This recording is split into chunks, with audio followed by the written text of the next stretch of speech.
Everyone, आज हम करेंगे प्रोबेबिलिटी का इंट्रो। तो सबसे पहले प्रोबेबिलिटी होती क्या है? प्रोबेबिलिटी का मतलब है किसी चीज़ के होने की क्या संभावना है। प्रोबेबिलिटी शब्द का मतलब है संभावना, मतलब किसी चीज़ के होने के या ना होने के कितने % चांसेस है, वो हम प्रोबेबिलिटी के थ्रू निकालते हैं। सपोज़ कि कल बारिश होगी कि नहीं होगी, तो हम वेदर फोरकास्ट में देखते हैं अगर हमें ऐसे इस चीज़ का पता लगाना है ना, तो उसमें क्या बताता है कि 15% चांसेस है कि बारिश होगी या 20% चांसेस है कि बारिश होगी। तो इसे हम बोलते हैं प्रोबेबिलिटी, कि हमें कुछ पक्का नहीं पता कि क्या होने वाला है, लेकिन हम बस किसी चीज़ के चांसेस देखने की कोशिश कर रहे हैं, फ्यूचर प्रेडिक्ट करने की कोशिश कर रहे हैं कि कल क्या होने वाला है, कितने चांसेस हैं बारिश होने के, है ना। तो मैथमेटिक्स में जो हम निकालते हैं प्रोबेबिलिटी, वो निकालते हैं हम पास्ट इवेंट्स के बेसिस पर। इवेंट मतलब जो चीज़ें ऑलरेडी हो चुकी हैं, जो घटनाएं ऑलरेडी घट चुकी हैं, उनके बेसिस पर हम फ्यूचर प्रेडिक्ट करने की कोशिश करते हैं, ठीक है। अब क्या होता है कि मैथमेटिक्स में इसका फॉर्मूला है जिसके थ्रू हम प्रोबेबिलिटी निकालते हैं। अब सबसे सिंपल चीज़ लेते हैं। अभी सबसे पहले जो मैथमेटिक्स में जो मतलब हम प्रोबेबिलिटी निकालते हैं वो बहुत ही ईजी है ना। ये प्रोबेबिलिटी सबसे ईजी चैप्टर है, तो इसे बिल्कुल नहीं टेंशन लेनी, और बहुत आराम से हो जाएगा। ओके, तो सपोज़ मैं एक ले रही हूँ कि एक बच्चा है राम, जिसके आए हैं 80 आउट ऑफ 100, है ना। तो जिस तरह से मैंने मार्क्स लिखे हैं ना, जिस तरह से मैंने मार्क्स लिखे हैं उसी तरह से हम प्रोबेबिलिटी को भी लिखते हैं, इसी तरह से हम प्रोबेबिलिटी भी निकालते हैं। कैसे निकालते हैं? ऊपर है राम के मार्क्स, जितने राम के मार्क्स आए हैं, और नीचे है टोटल, ठीक है, नीचे है टोटल। इसी तरह से हम प्रोबेबिलिटी निकालते हैं। प्रोबेबिलिटी को हम जो डिनोट करते हैं वो करते हैं PE से। ई का मतलब है इवेंट, मतलब जिस चीज़ के लिए हम प्रोबेबिलिटी निकालते हैं उस चीज़ को बोलते हैं इवेंट, और P मतलब प्रोबेबिलिटी। PE का मतलब होता है probability of happening of an event, मतलब एक चीज़ के होने या ना होने की हम प्रोबेबिलिटी निकाल रहे हैं। ओके, अब इसका फॉर्मूला क्या होता है? तो प्रोबेबिलिटी क्या होती है? प्रोबेबिलिटी का ये फॉर्मूला है number of trials of happening E मतलब इवेंट। ये पर्टिकुलर चीज़ है जिसकी हम प्रोबेबिलिटी निकाल रहे हैं, उसके क्या हमें जो मार्क्स गिवन है ना, हम उसे जिसका भी जो भी नंबर गिवन है, जो भी फिगर गिवन है, वो हमें यहाँ रखनी होती है, और नीचे होता है टोटल। जैसे कि यहाँ पे गिवन है राम के मार्क्स आए हैं 80 आउट ऑफ 100, तो नीचे है टोटल और ऊपर है जितने राम के मार्क्स आए हैं। अगर सपोज हमें ये पूछा होता तो ये ना एक तरह से हमने प्रोबेबिलिटी निकाली हुई है कि राम के मार्क्स इतने आए हैं। अगर मैं ये बोलूँ कि राम के मार्क्स कितने नहीं आए हैं, तो कितने नहीं आए हैं उसके 20 गलत है, ऑब्वियसली 20 उसके मार्क्स नहीं आए हैं, 20 नंबर उसके कट गए हैं 100 में से, है ना। तो उसके कितने मार्क्स नहीं आए हैं? 20, और टोटल कितने हैं? 100। ओके, कितने मार्क्स नहीं आए हैं, ये नोट वाला केस है। ओके, तो ये मेरा बस एक तरीका था समझाने का फॉर्मूले को, कि ऊपर होता है number of trials of happening. अभी ना एक और एग्जांपल लेते हैं, है ना, अच्छे से समझने के लिए।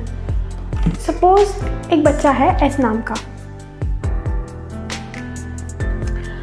एक बच्चा है एस नाम का, और उसने एग्ज़ाम दिया। अब ना हम ये प्रेडिक्ट करना चाह रहे हैं फ्यूचर के कितने चांसेस हैं उसके पास होने के, या फिर कितने चांसेस हैं उसके फेल होने के। तो हमने ना उसकी हिस्ट्री निकाली कि उसने पहले 5 बार एग्ज़ाम दिया था, और हमने देखा कि वो 5 में से 3 बार वो पास हुआ है और 2 बार वो फेल हुआ है। ओके, तो अब हम इसके बेसिस पर ये प्रेडिक्ट करना चाह रहे हैं कि अब कितने % चांसेस हैं या कितने चांसेस हैं कि वो इस बार पास होगा। तो पहले क्या हमें डेटा गिवन है कि 3 बार वो हुआ है पास और 2 बार वो हुआ है फेल, है ना। ये हमें ऑलरेडी गिवन है कि 3 बार वो पास हुआ है, 2 बार वो फेल हुआ है। तो अब हम इसकी प्रोबेबिलिटी कैसे निकालेंगे कि इस बार वो सपोज पास हो जाए। ये ना डिनोट करते हैं, P का मतलब प्रोबेबिलिटी और P का मतलब पास, ये। ओके, तो अब हम ये प्रोबेबिलिटी निकालना चाहते हैं कि वो पास हो गया, ठीक है। तो ये पास हो जाएगा, तो पास वो कितनी बार हुआ है? 3 बार, और टोटल कितना है? 3 + 2 5। ऐसे निकालते हैं प्रोबेबिलिटी। एक और एग्जांपल लें, हमें ये प्रोबेबिलिटी निकालनी है कि वो फेल हो गया या वो फेल होने वाला है, उसके कितने चांसेस हैं।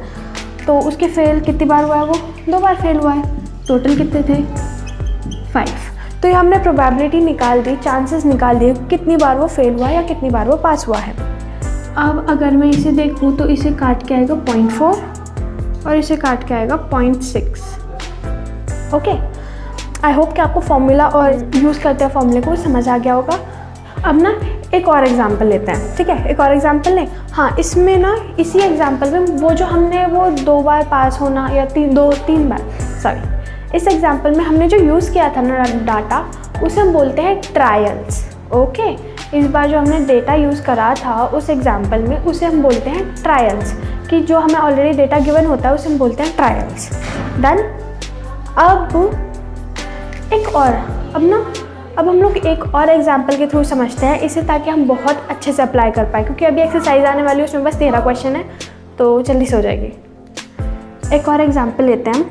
एग्जांपल बुक का नहीं है, मेरा खुद का बना हुआ एग्जांपल है। तो सपोज एग्जांपल लेते हैं कि एक कॉइन टॉस करा हमने,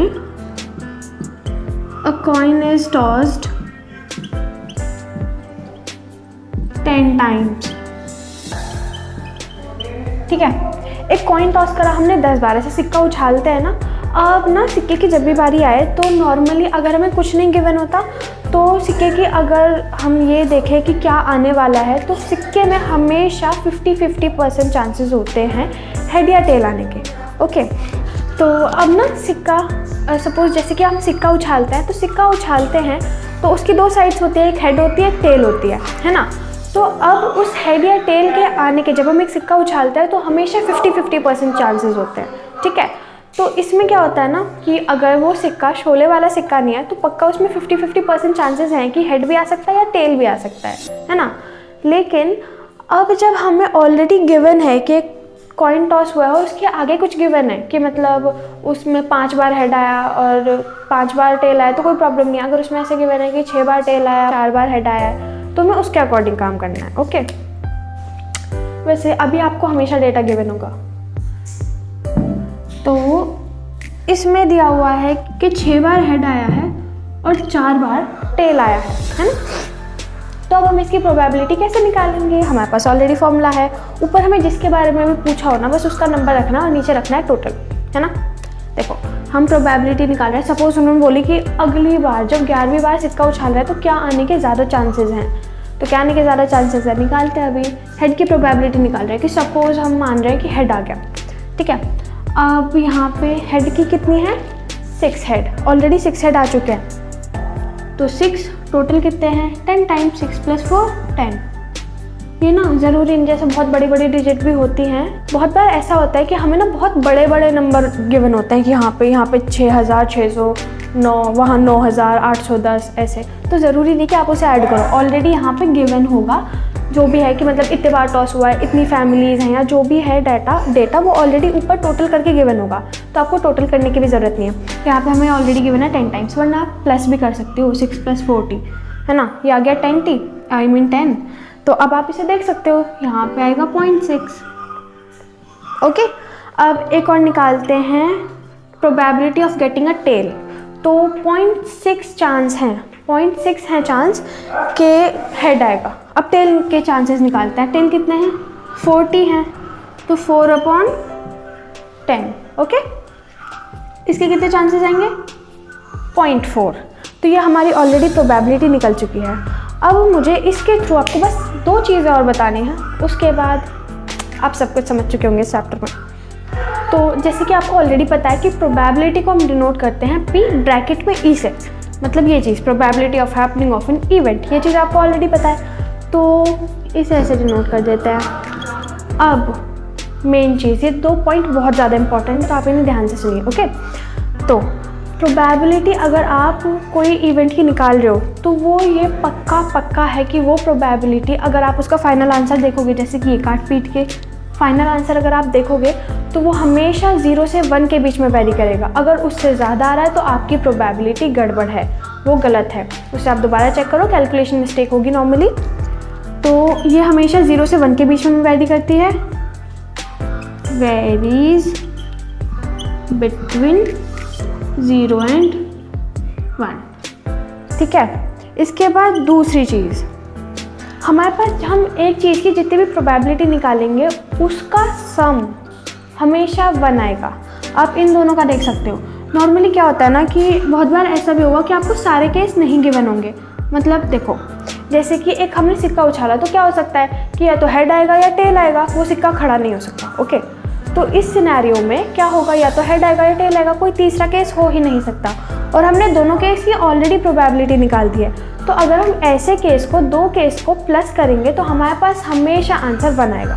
ओके, चलो इस वाले को करके देखते हैं। इसमें प्रोबेबिलिटी ऑफ गेटिंग हेड और प्रोबेबिलिटी ऑफ गेटिंग टेल है ना, इसे प्लस करके देखते हैं। इधर नहीं, इधर करते हैं। 0.6 प्लस 0.4 कितनी आई, 1.0। यहाँ है क्या ना, 6 4 10, 1 कैरी 1.0, मतलब प्रोबेबिलिटी हमारे पास 1 आ चुकी है। तो probability of event 1 plus probability of event 2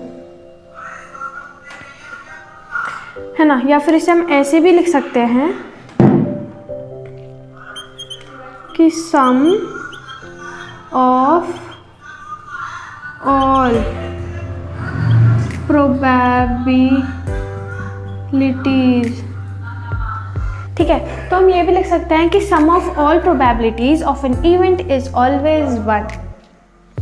ये ई है। Okay, sum of all probabilities of an event is always 1। जैसे कि इसमें हमने ये प्रोबेबिलिटी निकाली थी, ये प्रोबेबिलिटी निकाली थी, अब हम इसे प्लस करेंगे तो हमारे पास 1 आंसर आया है। तो ये दो इंपॉर्टेंट पॉइंट पक्का याद रखिएगा। और ना हमें बहुत बार ऐसे क्वेश्चन में गिवन होगा कि हमें ऑलरेडी मतलब हमें बोलेंगे कि 2 इवेंट की प्रोबेबिलिटी निकालो और उसके बाद ये चेक करना है कि उनका सम 1 आ रहा है कि नहीं। ऑब्वियसली 1 आ जाएगा अगर हमारा क्वेश्चन सही है। तो ठीक है, इतना ही था। Thanks for watching.